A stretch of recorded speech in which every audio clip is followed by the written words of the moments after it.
po'y pagpaseha sa inyo na talagang.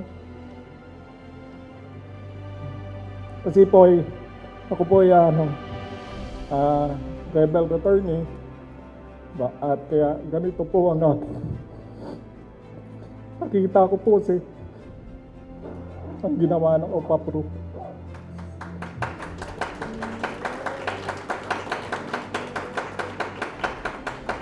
Malaking pagbabago sa aming mga kababayan.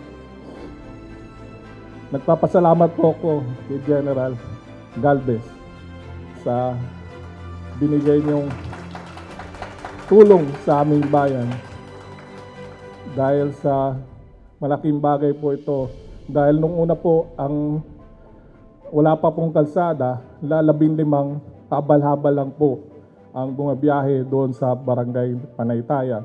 Pero nung pong pumasok ang OPA-Pro, ngayon po ay mahigit 100 na silang naghahanap buhay.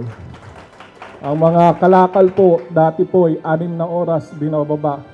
Ngayon po, doon po sa dulo na natapos, doon po binababa ang kalakal. Kaya nag-less po ang kanilang pagod sa pagbaba ng kalakal po sa pamamagitan ng paglalakad. Kaya ako po ay naging madamdamin ngayon dahil may gobyernong katulad po ninyo na nakikinig sa aming mga LGU. Napakalaking pagbabago ang ng aking mga kababayang mangyan.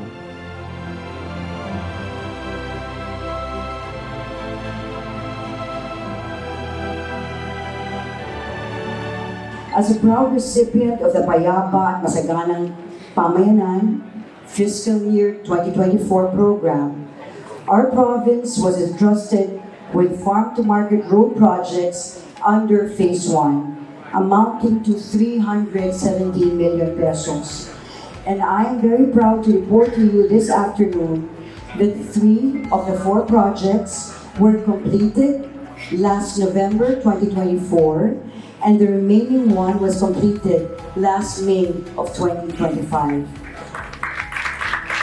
Ladies and gentlemen, these roads are more than just infrastructures. They are really pathways to peace and progress. In an agricultural province like ours, they connect remote communities, provide access to markets, and foster trust in government's presence and services. As we sign the Memorandum of Agreement for the Pamana Fiscal Year 2025 program, I offer my deepest gratitude to Secretary Galvez, whose steadfast support continues to uplift our province, to all the undersecretaries, to Director J. Anthony Peña, and the entire OPA-Pro team. Thank you very, very much for standing with us, walking with us, and supporting us in our journey towards peace.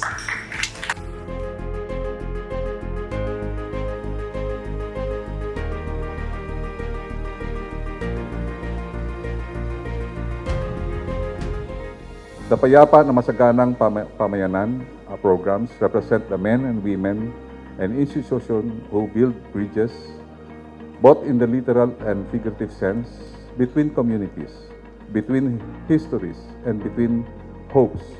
And today, we continue to build that legacy of peace. Kami po sa Pamana, nandito po kami para tumulong sa inyo.